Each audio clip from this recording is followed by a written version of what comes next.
kemudian saya biasa dipanggil Ai, ya. Saya dari Departemen Psikiatri FKK UMJ. Baik ya, kita mulai saja. Adalah topik mengenai siklus tidur. Mudah-mudahan kita bisa selesai sesuai dengan waktunya ya. Jadi sebelum kita membicarakan tentang siklus atau tahapan tidur, kita ketahui dulu bahwa tidur adalah tingkat kesadaran di mana otak relatif lebih responsif, lebih respon terhadap stimulus internal dari dalam tubuh ya, daripada eksternal, dari luar seperti ini. Nah, bedanya dengan kehilangan kesadaran, kalau siklus tidur, menurut literatur dikatakan dapat diprediksi, sementara hilangnya respon terhadap stimulasi dari luar, dari stimulus dari luar, itu bisa reversible, jadi bisa bolak-balik, bisa kembali. Ya, mudah-mudahan adik-adik udah mulai terbiasa dengan istilah-istilah kedokteran, terminologi kedokteran ya, sehingga ketika kita berbicara mengenai istilah-istilah yang umum gitu, kita sudah tahu kalau misalnya masih ada kendala wajar, tinggal buka kamus apa artinya. Baik. Kuantitas dan kualitas tidur sangat erat kaitannya dengan kesehatan jiwa. Dalam artian, apabila kualitas dan kuantitas tidurnya terganggu, seseorang dapat mengalami masalah-masalah kejiwaan. Nah, ini gangguan tidur primer ya, juga sering menetap dan berkonsekuensi pada psikologis yang bermakna. Karena apa? Karena bisa mengganggu kemampuan kognitif seseorang. Jadi kemampuan kognitif itu termasuk di dalamnya memori, konsentrasi, kesadaran, awareness ya, kewaspadaan seperti itu. Baik, ini untuk angkatan 2022 ini baru ya, sistem yang baru dan topiknya juga baru. Jadi kita hanya membicarakan secara yang fisiologis aja atau yang normal aja. Ini slide-nya berpindah ya, Dek ya? Iya, pindah dong. Ya, oke baik. Kita santai aja, nggak banyak kok topiknya ini. Jadi, mengapa tidur diperlukan oleh tubuh? Karena sebagai mekanisme perlindungan dari bahaya. Kemudian, menyediakan pemeliharaan atau pemulihan, baik itu jaringan organik maupun jaringan psikis atau fungsi psikis ya.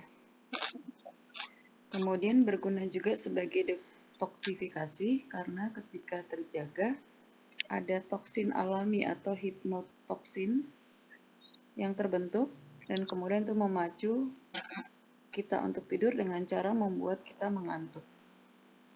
Nah, tidur itu sendiri juga berperan dalam tadi ya, secara fungsi psikologis untuk pemulihan konflik emosional dan konsolidasi memori. Dan terkait dengan itu adalah kemampuan memori dengan mengenali pattern atau pola. Jadi di working memorinya dipulihkan dalam tidur. Dan di hipokampus itu akan mengkonsolidasikan memori yang dialami di hari itu, sehingga itu dapat menjadi simpanan memori jangka panjang. Nah, jadi sederhananya adik-adik belajar atau kita belajar terus tidur itu lebih teringat dibandingkan kalau hanya satu kali dua kali ya. Kemudian juga sebagai proses penyimpanan energi, ya seperti halnya kita hibernasi di musim dingin ya, atau seperti halnya apabila hibernasi di musim dingin ya, jadi menyimpan energi. Kemudian ada pengaturan sistem imun dan temperatur tubuh dan berperan juga di dalam metabolisme dengan cara mengurangi kegiatan stres tubuh ya, yang terkait dengan penuaan, artritis atau demensia ya. Jadi balik lagi kepada aging atau pertumbuhan growth hormone nyeri-nyeri sendi dan demensia. Demensia terkait dengan memori, penuaan dengan growth hormone, dan nyeri juga terkait dengan itu, dengan sistem imun. Ya, jadi kemudian juga membantu membentuk protein baru untuk memperbaiki sel. Jadi penting tidur ya. Kemudian di mana pengaturannya? Mohon maaf, ini kenapa typo ya? Nggak pakai kacamata waktu ngetik, padahal yang kecil-kecil kadang agak miss.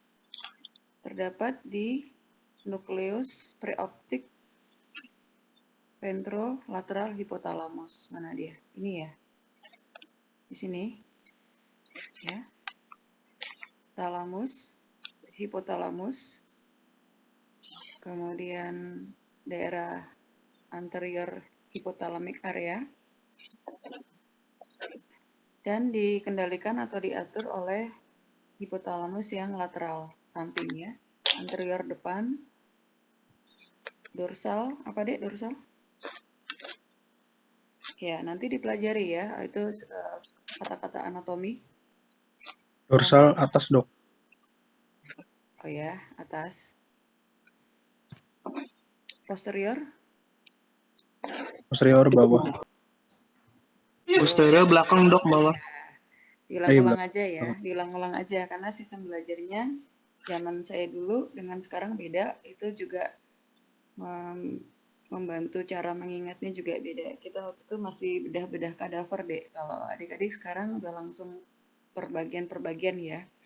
Oke, tinggal buka kamus, diulang-ulang ya. Jadi kuncinya diulang-ulang dan tekun ya. Modal dokternya tekun, diulang-ulang, diskusi, lihat lagi ya. Jadi ini proses pembelajaran sepanjang hayat.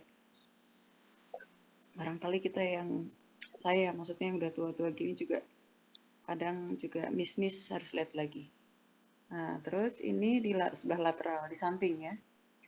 Kemudian diatur oleh ada neuron namanya hipokretin atau oreksin yang mengatur stabilisasi antara bangun dan tidur. Nah, area yang tadi dibangkitkan di nucleus inti sel preoptik sebelum optik ventro samping lateral hipotalamus anterior depan dengan cara mengeluarkan neurotransmitter gamma aminobutyric acid serta galanin untuk memulai tidur. Caranya yang regio bangunnya dihambat. Ya.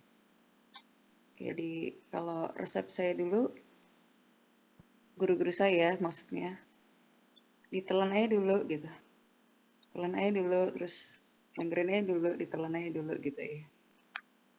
Belajar rame-rame, harus lulus rame-rame juga ya.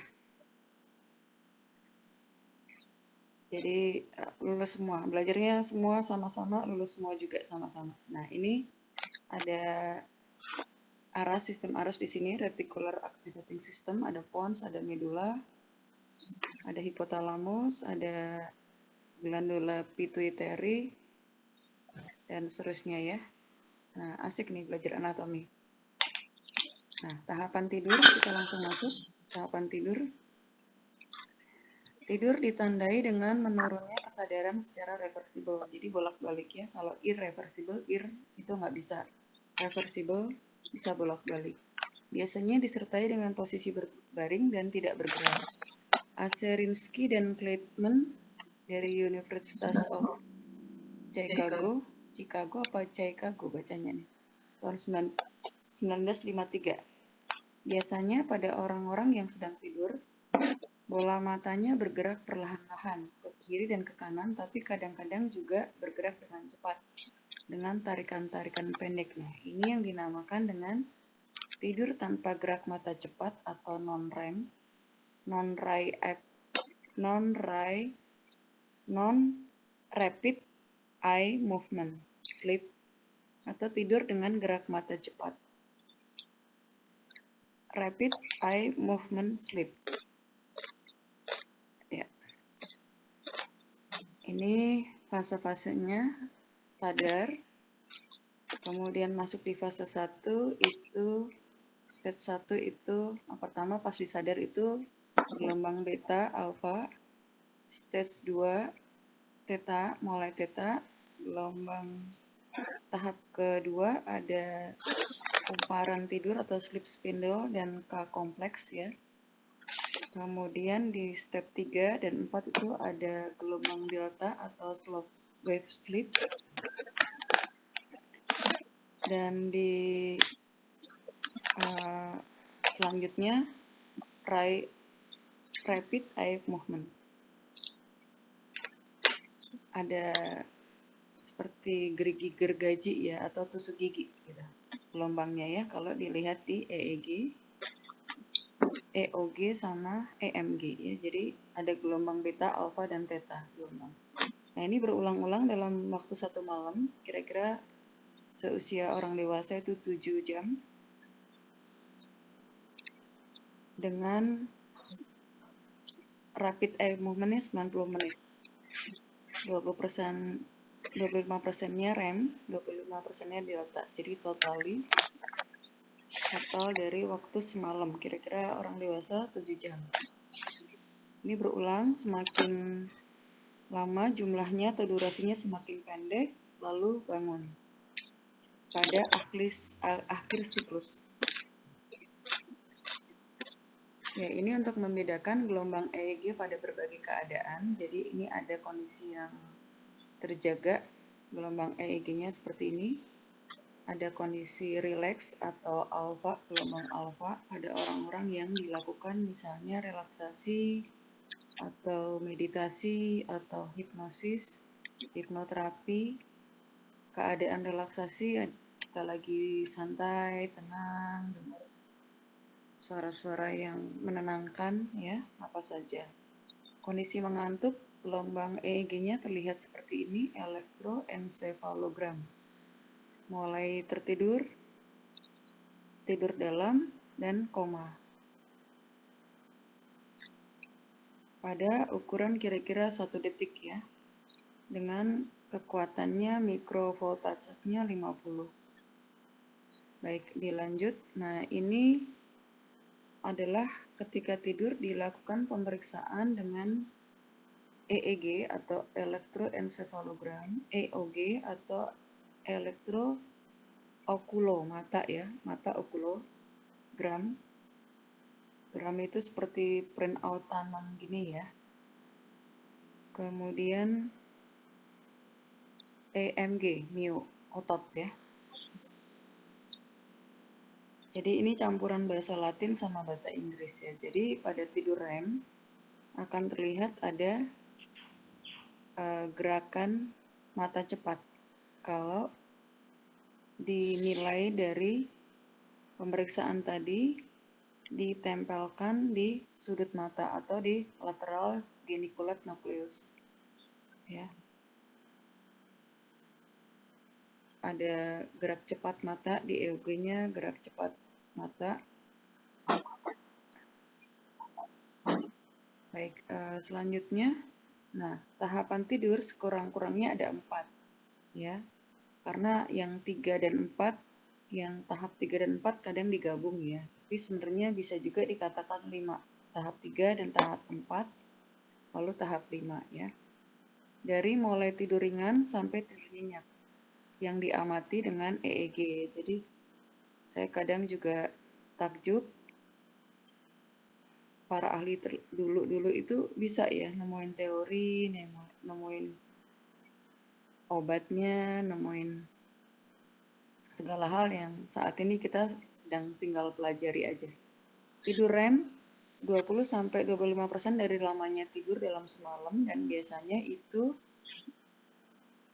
ada hubungannya dengan mimpi. Pada orang yang dalam percobaan ya, ini dalam percobaan. Atau kita sehari-hari secara klinis atau sehari-hari juga, tapi ini pada percobaan, ketika orang dibangunkan waktu tahapan rapid eye movement, itu 80% mengatakan sedang bermimpi. Nah, jadi dikatakan juga bahwa ketika keadaan REM itu sebenarnya ada suatu bentuk kesadaran tersendiri walaupun saat itu sedang dalam kondisi tidur. Kalau jumlah tidur yang non-rapid eye movement-nya dikurangi, dikatakan itu tidak terlalu mengganggu pada organisme, menimbulkan gangguan. Tapi kalau untuk REM dikurangi, itu yang bisa menimbulkan masalah-masalah psikologis. Ini menurut penelitian. Nih, slide-nya masih berpindah ya, Dek ya? Masih dok. Ya, baik. Dilanjut ya, Dek ya. Dalam percobaan menghilangkan tidur REM, yaitu dengan deprivasi mimpi atau menghapus mimpi, dream deprivation, pakai cara. Ternyata saraf neuron menjadi sangat lekas terangsang. Jadi kita nih jadi gampang marah, lekas marah, atau bingung ya bahasanya, mungkin apa namanya, confuse ya. Lebih kepada confuse, apa ya, disorientasi seperti itu ya. Tapi ini istilah awamnya bingung, kita menggunakan istilahnya misalnya kayak disorientasi gitu ya, baik waktu, tempat, atau orang. Jadi orientasi tempatnya atau salah, jadi berkurang. Atau gelisah beberapa hari kalau nggak tidur REM. Nah, ketika percobaan tadi dihentikan, maka tidur REM-nya menjadi seakan-akan menjadi lebih nagih atau lebih banyak ya, untuk mengejar ketinggalan atau kehilangannya. Nah, ini siklus yang tadi REM dan non-REM itu berulang. Jadi ini menakjubkan ya, dramatik, keren, canggih, Masya Allah, Subhanallah. Jadi ini kalau misalnya di part atau early part of the night itu gelombang lambatnya itu mendominasi. Ketika gelombang lambat itu terjadi, memori diaktifkan. Intervention bisa juga membuat intervensi pada saat itu ya, misalnya terganggu atau terbangun atau kaget, atau ini di percobaan, misalnya di penelitian dihentikan, itu bisa mengganggu masalah memori. Rapid eye movement biasanya di akhir malam, dan itu membuat memorinya lebih terbentuk atau terjadi. Ini kira-kira gambar seperti ini berulang dalam waktu 1 malam. Kemudian ini gambarannya kalau dilihat, ini saya lihat dari buku Crash Course of Psychiatry, nanti adik-adik kalau ada boleh dilihat ya. Jadi ini ada tahap 1, tahap 2, tahap 3 dan 4, tahap REM atau tahap 5. Jadi ini sering dikatakan 4 tahap karena tahap 3 dan tahap 4-nya digabung. Atau bisa juga dikatakan tahap 5 di mana tahap 1 sampai tahap 4 itu adalah tidur yang non-rapid eye movement, dan yang tahap 5 adalah tidur yang rapid eye movement. Jadi tahap 1 5%, tahap 2 45%, tahap 3 dan 4 25%, dan tahap 5-nya 25%. Mengapa berbeda-beda? Karena beberapa literatur mengatakan seperti ini, beberapa literatur mengatakan seperti ini. Baik, jadi ini tahap 1 adalah transisi dari beta ke alfa ke theta ya. Jadi kita masih dari terjaga hingga jatuh tertidur. Ya, amplitudenya rendah, gelombangnya runcing-runcing nih. Kekuatan frekuensinya 4 sampai 7 Hz. Kemudian tahap 2 mulai ada spindle gugusan gelombang ritmik yang pendek ya, lebih nempel. Frekuensinya 12 sampai 14 Hz. Kemudian juga ada kayak ini namanya kompleks K. Gelombang negatif yang tajam yang diikuti oleh komponen gelombang positif yang lebih lambat ya. Jadi sekali naik lalu tajam, disebut kompleks K. Jadi mungkin ini yang akan ditanyakan karena ini kelas gitu ya di ujian. Gelombang 3 dan tahap 3 dan tahap 4 itu tidur gelombang lambat ya. Jadi slow wave action di sini, activity, slow wave activation di sini, tidurnya dalam. Kalau dibangunkan, bisa disorientasi. Atau seandainya nanti kita mengalami teror tidur ya, jadi ketika tertidur tiba-tiba bangun, panik, cemas. Ini adanya di sini. Atau ada somnambulisme. Somnambulisme, ini juga di sini. Kalau tahap 3, gelombang deltanya kurang dari 50%. Kalau tahap 4, gelombang deltanya lebih dari 50%. Jadi ini gelombang delta kurang dari 50%. Tahap 3, tahap 4-nya gelombang deltanya lebih dari 50%. Frekuensinya rendah, kurang dari 14. Kemudian tidur REM terjadi secara siklik sepanjang malam. Jadi berulang tadi ya, bergantian dengan tidur non-REM setiap 90 menit. Durasinya semakin meningkat, semakin besar episodenya pada sepertiga malam, sehingga kita mimpi di sini atau kalau dibangunkan dalam kondisi REM. Pada laki-laki bisa terjadi ereksi penis, terjadi paralisis otot skeletal ya, dan ada mimpi, termasuk mimpi buruk ya. Kemudian muncul EEG pola gergaji. Nah, tadi ya ini dikatakan bahwa diaturnya dengan EEG atau EOG atau EMG dan dibagi menjadi fase 1 sampai 5 atau beberapa literatur mengatakan sampai 4 ya. Dalam satu malam bisa terjadi 4 sampai 7 siklus. Nah, ini kira-kiranya aja, jadi bisa dikira-kira berapa lama presentasi tidur REM atau tidur non-REM-nya. Kemudian ini waktu-waktunya usia dewasa 7 sampai 9 jam ya. Nah, manusia itu menghabiskan sepertiga hidupnya untuk tidur, dan otak bekerja sangat baik terhadap tubuh pada fase tidur dalam atau fase delta atau fase non-REM 3 dan 4 atau fase gelombang lambat slow wave activation. Nah, orang-orang dengan usia di atas 50 tahun lamanya tidur bisa berkurang karena pengaruh hormon juga ya, pengaruh penuaan, pengaruh metabolisme tubuh yang menurun secara natural, dan akhirnya lebih banyak tidur yang dalam atau tidur yang tahap 1, tahap 2. Dan seseorang mudah terbangun sehingga tidurnya menjadikan tubuh tidak segar ya, atau tidurnya tidak menjadikan tubuhnya lebih segar. Nah, itu terkait dengan seandainya ada insomnia pada lansia. Nah, kita bahas satu-satu. Tahap bangun menunjukkan keadaan di mana seseorang masih dalam kondisi bangun penuh. EEG-nya terlihat aktivitas campuran antara aktivitas beta dan alfa sesuai dengan membuka dan menutup. Kalau menutup, dominan gelombang alfa. Kalau membuka, seperti kita sedang berdiskusi, dominan gelombang beta. Kontraksi otot masih ada sisa-sisa gerakan.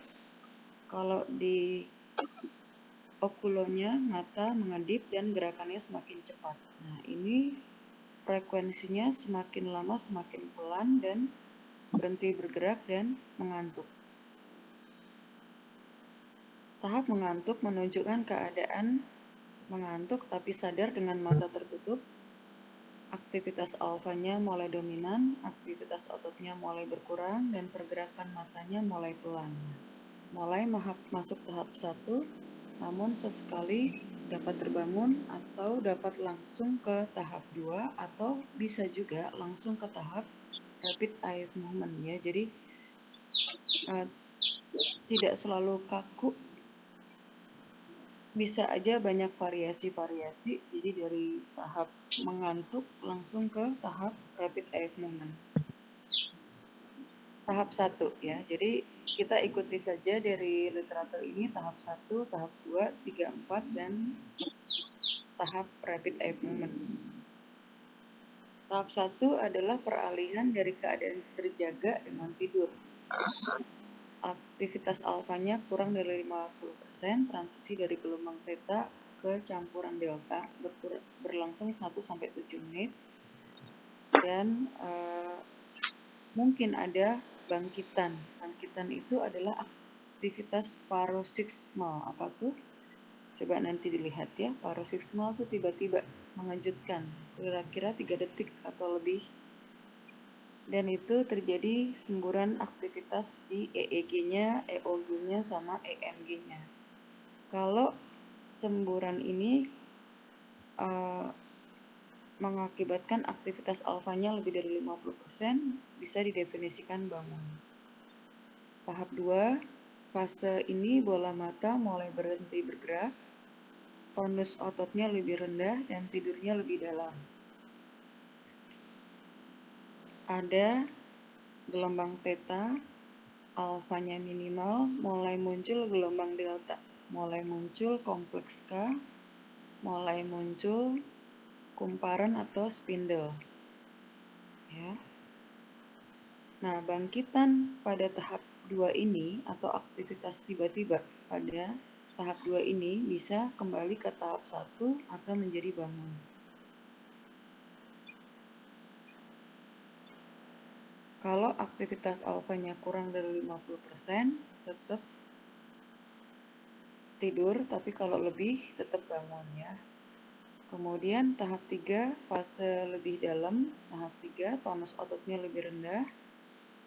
Deltanya udah mulai banyak dan kumparan tidur dan kompleks K-nya ada. Kemudian tahap 4, fase tidurnya lebih dalam, lebih susah dibangunkan. Kalau dibangunkan ada disorientasi, mulai ada mimpi dan ada kumparan. Nah, masuk di tahap 5-nya atau tahap REM. Aktivitas EEG-nya lebih rendah seperti tahap 1, tetapi ada gelombang gergaji atau saw wave ya, atau toothpaste wave ya. Dan aktivitas alfanya pelan, ada gerakan mata yang cepat. Atau tiba-tiba gerakan matanya serentak. Kemudian di ototnya, tonus ototnya mulai menurun dan bahkan paling rendah, tetapi tetap paling rendah dibandingkan bangun ya. Dan ini menunjukkan relaksasi yang dalam. Apabila dibangunkan pada fase ini, hampir semua orang dapat menceritakan mimpinya. Denyut nadinya bertambah, tetapi tetap masih lebih rendah dibandingkan ketika bangun, dan pada laki-laki ada pineal erection. Nah, bila kekurangan pada tidur REM ini bisa menjadi irritable. Seseorang bisa menjadi irritable atau iritasi atau mudah tersinggung. Ini yang tadi ya. Jadi tahap 1, tahap 2, tahap 3 dan 4, dan tahap 5-nya ini REM. Jadi kita pakai yang ini ya. Tahap yang bangun dan mengantuk kita boleh dibilang nggak hitung, tapi tahap 1 itu dikatakan transisi dari kondisi sadar penuh dan ke tidur. Jadi tahap dari bangun ke mengantuk bisa dibilang itu tahap 1 ya. Tahap 2 mulai ada alfa, theta, mulai ada delta sedikit, dan seterusnya ya. Nah, perubahan fisiologis apa saat tidur?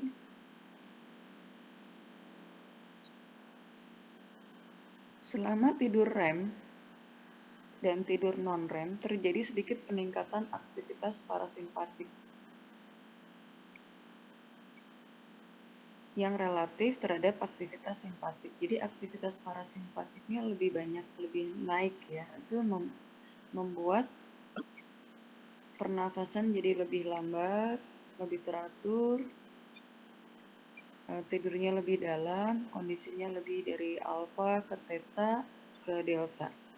Sistem saraf otonom akan mencapai keadaan stabil selama keadaan slow wave sleep. Maaf, ini tahap 3 dan 4 ya.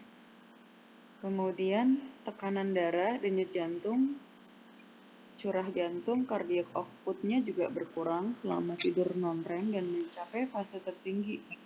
Dalam artian, tekanan darahnya berkurang, denyut jantungnya berkurang, kardioknya juga berkurang selama fase tidur yang REM. Tapi bisa terjadi aritmia pada tidur REM, dan ini yang membuat mengapa penyakit kardiovaskuler itu lebih sering pada pagi hari. Tidur juga mempengaruhi pengaturan temperatur suhu badan, suhu tubuh ya. Jadi pada fase non-REM, otak dan suhu diturunkan aktivitasnya, terjadi penurunan point set temperatur di hipotalamus. Ada pengaruh neuroendokrin terhadap aktivitas irama sirkadian tubuh. Dan di sini hormon pertumbuhan dilepaskan dan meningkat pada tahap 3 dan 4 pada slow wave activity ya, gelombang lambat. Sehingga tidur menjadi penting untuk proses pertumbuhan seseorang. Tidur menstimulasi juga pelepasan hormon prolaktin dan maksimal pada pertumbuhan, hormon pertumbuhannya maksimal. Apa gunanya hormon prolaktin? Belajar di endokrinologi nanti ya. Hormon pertumbuhan meningkatkan aktivitas gelombang lambat, sedangkan prolaktin meningkatkan tidur REM. Jadi saling terkait, namanya sirkuit bolak-balik. Thyroid stimulating hormone atau TSH mencapai kadar maksimal sesaat sebelum tidur dan sekresinya pengeluarannya dihambat oleh tidur dan distimulasi oleh kekurangan tidur. Jadi kita penting untuk proses imun, proses pengaturan denyut jantung dan lain-lain. Kadarnya maksimal sebelum tidur dan dihambat pada saat tidur, dan kalau kita kurang tidur ada terstimulus untuk memaksimalkan hormon itu bekerja. Hormon adrenocorticotropic hormone atau ACTH, hormon stres, dihambat pelepasannya pada saat tidur dan pada saat sebelum bangun itu maksimal dan berkontribusi nanti hormon tersebut pada keadaan terjaga. Ya. Dan ini juga mempengaruhi aksis atau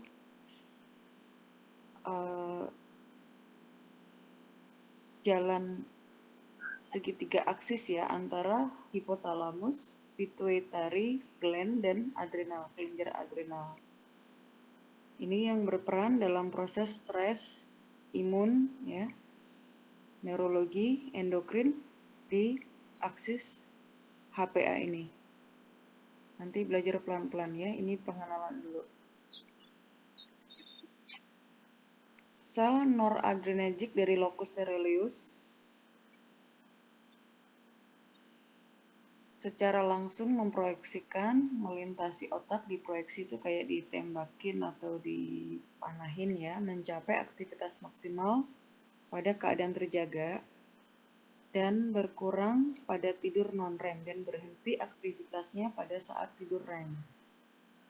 Sel cholinergic memiliki aktivitas tinggi pada tidur non-REM. Ini berguna buat memori dan buat pengaturan otot, pembentukan otot, pergerakan otot. Sel-sel tersebut melakukan aktivasi kortikal dengan memberikan input ke talamus, hipotalamus di bawahnya, hipo, dan basal forebrain. Ya. Menerima input dari aras, suatu jalur yang mengantarkan impuls saraf yang berasal dari reticular formation. Di sini, yang berasal dari otak tengah ke atas melalui talamus, ya, menuju ke seluruh bagian korteks, ya, jadi sistem aras, dan memproyeksikan input eksitatori yang membangkitkan seluruh korteks. Regulasi tidur non-REM dan REM melibatkan dua komponen, yaitu irama sirkadian yang berperan dalam kecenderungan tidur itu terkait dengan waktu seharian, matahari terbit, dan kemampuan adaptasi. Dan komponen homeostatik tubuh, semakin lama seseorang terjaga, maka semakin ada kecenderungan tidurnya semakin besar.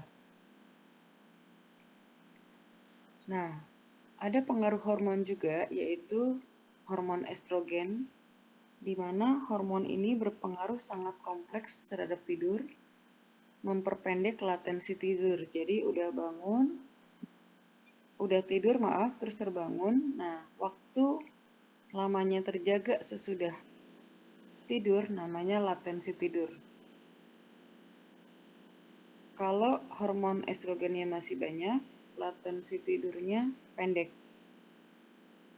Dan hormon tersebut menurunkan frekuensi terbangun setelah mulai tidur dan meningkatkan durasi tidur, lamanya tidur. Nah, kalau pada perempuan usia lanjut, hormon ini mulai berkurang sehingga dikaitkan dengan insomnia dan defisit kognitif.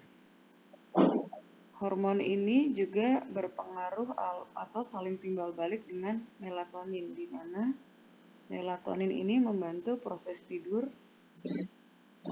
yang muncul apabila keadaan gelap dan terbantu dengan adanya asupan sinar matahari pagi yang masuk melalui mata. Disimpan di locus coeruleus. Pada malam hari, kadarnya meningkat dalam keadaan gelap. Estrogen juga mempengaruhi regulasi temperatur tadi ya di hipotalamusnya dan juga progesteron ya. Sehingga kalau misalnya pada saat menjelang atau sesudah haid ada pengaruh hormon progesteron berkurang karena fungsinya sebagai penghilang cemas melalui mekanisme menempati tempat menenangkan, yaitu agonis gamma atyrobutirat acid. Seseorang, misalnya perempuan, menjadi lebih cemas dan juga tidurnya terganggu pada saat hormon-hormon tersebut menurun. Ya, di proses siklus episodik normal haid. Nah, insomnia juga menyebabkan defisit kognitif, kewaspadaan, konsentrasi, memori, dan respon terhadap stimulus menjadi lambat, dan tugas-tugas yang memerlukan atensinya menjadi terganggu.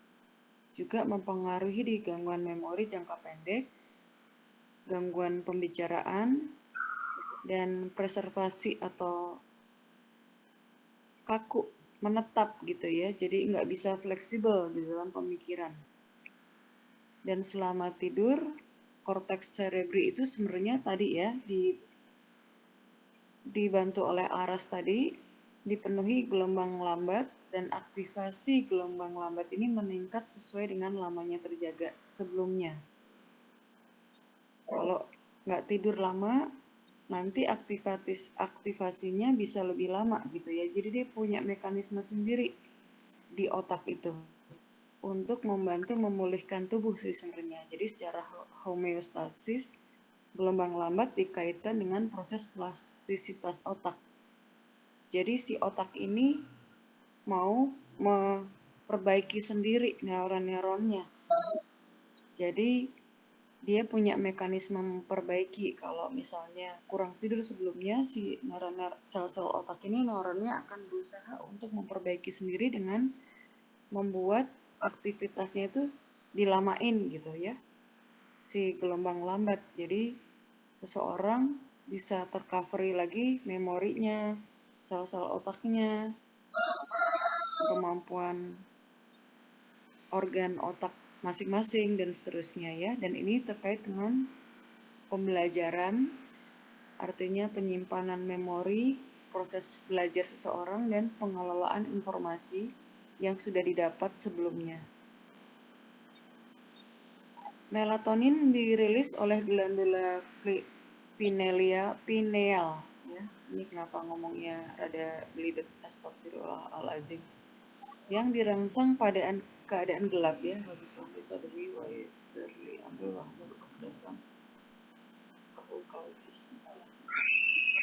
Nah, dia mulai bekerja pada saat mulai tidur. Awitan itu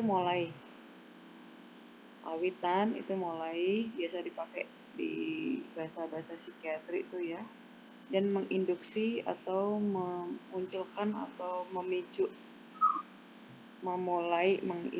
menyebabkan stadium tidur dalam dan mencegah terbangun di tengah malam. Sehingga kalau melatoninnya banyak, tidurnya tentunya lebih nyenyak. Di sini saat yang bersamaan tekanan darahnya diturunkan, juga kadar norepinefrin, sehingga ini ada kaitannya seseorang yang tidur nyenyak karena kadar melatoninnya banyak, estrogennya banyak, atau asupan matahari paginya banyak, dikaitkan dengan tekanan darah normal, jadi tidak ada hipertensi. Kurang tidur, tekanan darahnya meningkat, hipertensi. Itu teori yang mendasari salah satunya. Nah, semakin umur bertambah, produksi melatoninnya semakin berkurang dan berpotensi terjadi insomnia. Oleh karena itu, pada usia lanjut, kita sering mendengar kualitas tidurnya kurang, kesegaran ketika bangunnya kurang, ya. Ini yang kita definisikan insomnia kalau waktunya sudah 1 bulan dan kejadiannya berulang. Baik, dari saya itu yang bisa saya sampaikan untuk siklus tidur pada pagi hari ini.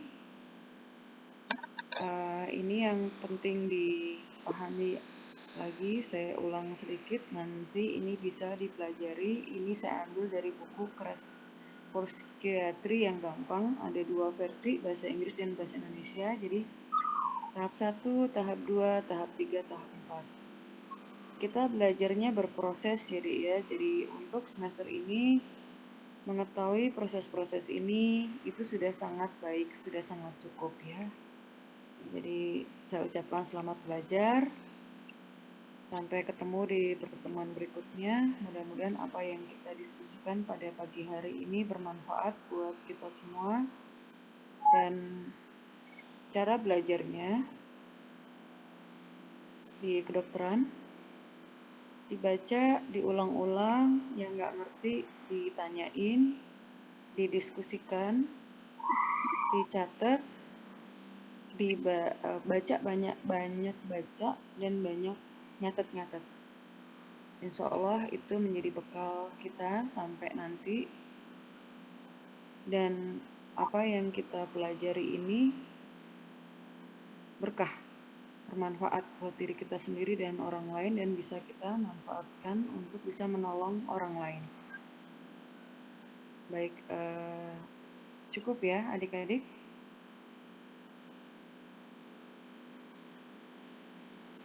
Terima kasih banyak.